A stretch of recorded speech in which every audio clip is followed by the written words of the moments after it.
سعودی ولی عہد شہزادہ محمد بن سلمان الحمدللہ پاکستان تشریف لا چکے ہیں، اور ان کی آمد کی وجہ سے پاکستان کو جو فائدہ ہوگا معاشی طور پر، اس فائدے کو روکنے کے لیے پاکستان کے تمام دشمنان نے حتی الامکان کوشش کی۔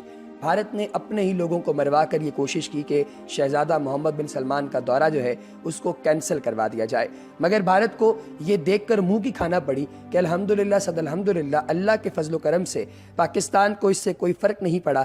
انہوں نے اپنے جوان بھی مروا دیے، ان کے اپنے ہی لوگ ان کے خلاف ہو گئے، اور الحمدللہ سعودی ولی عہد شہزادہ محمد بن سلمان کی آمد کے بعد پاکستان کے لیے کچھ اور بڑی پیش رفتیں ہوئی ہیں جن کے بارے میں شاید عام لوگ نہیں جانتے۔ میں وہ بھی آج آپ دوست احباب کے ساتھ شیئر کرتا ہوں کہ اور کون کون سی ایسی پیش رفتیں ہیں جو کہ پاکستان آنے والی ہیں۔ اس میں سب سے پہلی چیز وہ یہ ہے کہ ایئر فرانس جو ہے اس نے پاکستان کے اندر سے اپنی فلائٹس کو دوبارہ سے ریزیوم کر لیا ہے، اور یہ 11 سال کے بعد ایسا ہوا ہے کہ دوبارہ پاکستان سے فرانس جو ہے وہ جو فلائٹس ڈائریکٹ جایا کرتی تھیں ایک سٹے کے ساتھ، وہ فلائٹس ہیں وہ دوبارہ سے سٹارٹ ہو گئی ہیں۔ یہ اس دن کی بات ہے جس دن انڈیا نے پاکستان کو جنگ کی دھمکی دی ہے۔ اس کے بعد محمد بن سلمان نے پاکستان کو وزٹ کیا ہے اور $20 بلین کی انویسٹمنٹ پاکستان کے ساتھ کی ہے۔ ملیشیا اور ترکی کے جو وزرائے اعظم ہیں وہ انشاءاللہ 23 مارچ کو پاکستان کی جو مارچ آؤٹ پریڈ ہے اس کے اندر انشاءاللہ العزیز شرکت کریں گے۔ انہوں نے اس چیز کی کنفرمیشن دے دی ہے، اور سعودی عرب نے تقریباً 2000 سے زیادہ جو پاکستانی لوگ وہاں پر قید ہیں سعودی عرب کے اندر، ان کو رہا کرنے کی بھی اجازت دے دی ہے، اور اس چیز کی یقین دہانی کروائی ہے۔ ناظرین، یہ پاکستان کی آرمی کی، پاکستان کی عام عوام کی، اور حتی الامکان ہم سب کی جیت ہے جو کہ اللہ کے فضل و کرم سے ہمیں نصیب ہوئی ہے۔ اور بھارت نے اپنے منفی پروپیگنڈے اور منفی ہتھ کنڈے استعمال کرتے ہوئے جتنا بھی پاکستان کو پش بیک کرنے کی کوشش کی ہے، الحمدللہ ان کو منہ کی کھانی پڑی، اور وہ پوری دنیا کے سامنے اس وقت ذلیل و خوار ہو گئے ہیں۔ انہوں نے امریکہ کے تلوے چاٹنے میں اپنی فلاح محسوس کی، مگر ہمارے ساتھ آن کھڑا ہوا رشیا۔ انہوں نے جو ہے وہ ایران کو اپنا پٹھو بنا کر، افغانستان کو اپنا پٹھو بنا کر جو ہے وہ طورخم بارڈر پر اور اپنے ایریاز میں کھڑا کر کے پاکستان کے خلاف کرنے کی کوشش کی، تو الحمدللہ چائنا نے اپنا انٹرسٹ پاکستان میں شو کیا اور ہمیں بیک سپورٹ دے رہا ہے۔ یعنی ناظرین، دنیا میں کوئی بھی ملک جو ہے وہ بغیر سہارے کے نہیں چل سکتا۔ اکیلی ذات صرف اللہ کی ہی زیب دیتی ہے، باقی دنیا میں ہر شخص کو دوسرے شخص کے اوپر ڈیپینڈ ہونا پڑتا ہے، انحصار کرنا پڑتا ہے، اور یہی وجہ ہے کہ پاکستان جو ہے وہ الحمدللہ آگے سے آگے ترقی کرتا جا رہا ہے۔ ابھی میں کچھ جو ہے وہ شہزادہ محمد بن سلمان کی آمد سے پاکستان کے معاشی استحکام اور پاکستان کی فوج نے جس طریقے سے جو ہے وہ پاکستان کو ان اندھیروں سے نکالا ہے، اس مایوسی کے اندھیروں سے نکالا ہے، اس کار گمنامی سے نکالا ہے، اس کے اوپر فوکس کروں گا۔ آپ سے گزارش یہ ہوگی کہ اگر آپ نے ابھی تک ہمارے چینل دی انفارمیٹکس کو سبسکرائب نہیں کیا تو چینل کو سبسکرائب کیجئے اور بیل آئیکن پر کلک کیجئے تاکہ آپ کو آنے والی انفارمیٹو ویڈیوز کی اپڈیٹس وقتاً فوقتاً ملتی رہیں۔ دوستو، مقامی میڈیا کے مطابق وزیر اعظم عمران خان جو ہیں انہوں نے وزیر اعظم ہاؤس میں ناشتے کے بعد سعودی مہمان صدر Pakistan doctor Arif Alvi, chairman senate Sadiq Sanjrani اور اسپیکر قومی اسمبلی اسد قیصر سے ملاقات کی ہے۔ سعودی ولی عہد کی آج پاکستان کی بری فوج کے سربراہ جنرل قمر جاوید باجوہ سے ملاقات بھی متوقع ہے۔ ایوان صدر میں سعودی ولی عہد کے اعزاز میں آج ظہرانہ دیا جائے گا، جبکہ شہزادہ محمد بن سلمان کو پاکستان کا اعلیٰ ترین سول ایوارڈ بھی عطا کیا جائے گا۔ سعودی ولی عہد شہزادہ محمد بن سلمان 2 روزہ دورے پر پاکستان میں موجود ہیں، جس کے دوران وہ 8 معاہدوں اور مفاہمت کی یادداشتوں MOUs پر دستخط کریں گے، جن میں اہم ترین بلوچستان کے صنعتی شہر گوادر میں آئل ریفائنری کا قیام ہے، جو کہ $8 بلین کا منصوبہ ہے۔ نامہ نگار سحر بلوچ کے مطابق سعودی عرب کے ولی عہد شہزادہ محمد بن سلمان نے کہا ہے کہ پاکستان کی معیشت کا مستقبل روشن ہے۔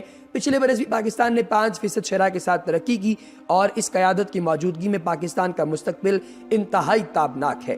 یہ بھی کہا گیا کہ $20 ارب کے معاہدے پاکستان میں سعودی عرب کی سرمایہ کاری کا پہلا مرحلہ ہے، اور اس کے ساتھ ہی ساتھ وزیر اعظم عمران خان سے سعودی ولی عہد محمد بن سلمان نے 1-on-1 ملاقات جو ہے وہ بھی کی۔ وزیر اعظم اور سعودی ولی عہد کی ملاقات وزیر اعظم ہاؤس اسلام آباد میں ہوئی، جس میں پاک سعودی تعلقات اور باہمی دلچسپی کے امور پر تبادلہ خیال کیا گیا۔ وزیر اعظم نے کہا کہ 25 لاکھ پاکستانی سعودی عرب میں کام کرتے ہیں. یہ لوگ اپنے خاندانوں کو چھوڑ کر وہاں محنت مزدوری کے لیے جاتے ہیں اور ایک عرصے تک گھروں سے دور رہتے ہیں. وزیر اعظم عمران خان نے کہا کہ یہ مزدور جو ہیں وہ قانون پسند لوگ ہیں، لیکن کچھ عرصے سے انہیں مشکلات کا سامنا ہے اور ان کے ولی عہد محمد بن سلمان سے درخواست ہے کہ وہ اس مسئلے کو اپنی سطح پر دیکھیں.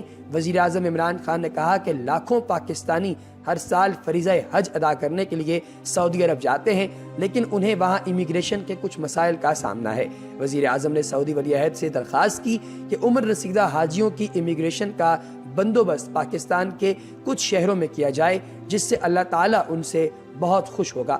وزیر اعظم پاکستان نے سعودی ولی عہد کی توجہ سعودی جیلوں میں قید پاکستانیوں کی طرف بھی دلوائی. وزیر اعظم عمران خان نے کہا کہ 3000 پاکستانی سعودی عرب کی جیلوں میں ہیں، اگر وہ ان کے لیے کچھ کر سکیں. اس پر سعودی ولی عہد نے کہا کہ مجھ سے جو ہو سکا میں ان لوگوں کے لیے کروں گا. انہوں نے کہا کہ آپ مجھے سعودی عرب میں پاکستان کا سفیر سمجھیں. وزیر اعظم عمران خان اور سعودی ولی عہد کے درمیان بات چیت کے دوران سعودی عرب اور پاکستان میں سپریم کوارڈینیشن کونسل کے کردار پر بھی انتہائی اہم بات چیت کی گئی. یہ کونسل باہمی مفاہمت کے پروجیکٹ اور ان کی تکمیل کے مراحل اور اس میں پیش آنے والے مسائل کا جائزہ لے گی. بعد ازاں سپریم کوارڈینیشن کونسل کا افتتاحی اجلاس ہوا، جس کی صدارت محمد بن سلمان اور وزیر اعظم عمران خان نے کی. اعلیٰ سطح کونسل کے قیام کی تجویز سعودی ولی عہد شہزادہ محمد بن سلمان نے دی تھی، جس میں دونوں ممالک کے خارجہ امور، دفاع اور دفاعی پیداوار کے وزراء شامل تھے. وزیر اعظم ہاؤس میں سعودی اور پاکستانی حکام نے معدنیات، Saudi standards and quality control authority میں تکنیکی تعاون، میٹرولوجی، کھیل، پیٹروکیمیکل سیکٹر اور بجلی کی پیداوار کے شعبوں میں یادداشتوں پر دستخط بھی کیے. سعودی ولی عہد کا پاکستان میں انتہائی پرتپاک استقبال ہوا ہے. ناظرین، آپ لوگوں نے وہ ویڈیو تو دیکھی ہوگی میں پاکستان کے JF-17 اور F-16 طیارے جو ہیں جو پاکستان ایئر فورس سے تعلق رکھتے ہیں، انہوں نے شہزادہ محمد بن سلمان کا جہاز جیسے ہی پاکستان کی حدود میں داخل ہوا اس کو حصار میں لے لیا. ناظرین، جیسے ہی ان کا طیارہ نور خان ایئر بیس پر پہنچا تو وزیر اعظم عمران خان اور army chief general Qamar Javed Bajwa Saudi مہمان کے استقبال کے لیے ایئرپورٹ پر موجود تھے. عمران خان سعودی ولی عہد کو اپنی گاڑی میں PM ہاؤس لے کر آئے. سعودی ولی عہد کو وزیر اعظم ہاؤس میں گارڈ آف آنر پیش کیا گیا اور 21 توپوں کی سلامی بھی دی گئی. وزیر اعظم ہاؤس میں ان کے اعزاز میں دیے گئے عشائیے میں army chief general Qamar Javed Bajwa بھی شریک تھے. ولی عہد کی پاکستان آمد سے تھوڑی دیر پہلے سعودی وزیر خارجہ عادل الجبیر راولپنڈی کے نور خان ایئر بیس پہنچے، جہاں پاکستانی وزیر خارجہ شاہ محمود قریشی نے ان کا استقبال کیا. یہ یاد رہے کہ سعودی ولی عہد پاکستانی وزیر اعظم کی دعوت پر پاکستان آئے ہیں اور ان کا دورہ جو ہے وہ انتہائی تاریخی دورہ تصور کیا جا رہا ہے. اپریل 2017 میں ولی عہد کا درجہ ملنے کے بعد محمد بن سلمان کا یہ پہلا باضابطہ غیر ملکی دورہ ہے اور پاکستان اس 2 روزہ دورے سے بہت پر امید ہے. سعودی ولی عہد ایک ایسے وقت میں پاکستان آئے ہیں جب پاکستان معاشی طور پر اپنے قریب ترین اتحادیوں کی طرف سے مدد چاہتا ہے. دونوں ممالک کے درمیان بہت مضبوط عسکری تعلقات ہیں.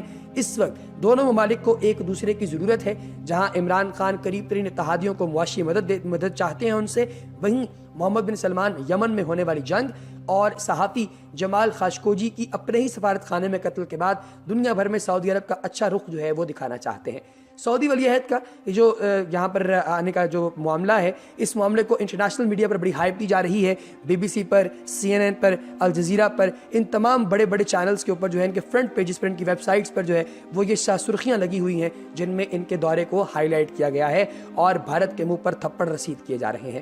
ناظرین، بھارت کے اپنے ہی لوگ جو ہیں وہ ان کے خلاف کھڑے ہو چکے ہیں. پاکستان کی انٹیلیجنس سروسز جو کہ دنیا کی بہترین انٹیلیجنس سروسز ہیں، وہ دوسرے ممالک کے اندر گھس کر ان کی انفارمیشن نکال کر لے آتے ہیں. جیسے آپ لوگوں کو یاد ہوگا کہ آج سے کچھ عرصہ قبل انہوں نے جو آرمی چیف جو ہے بھارت کا، اس کی وہ والی گفتگو جو کہ انتہائی حساس تھی، اس کو جو ہے وہ ٹیپ کیا ہوا جو ہے وہ حاصل کر لیا اور پاکستان نے ان پر حملہ بول دیا.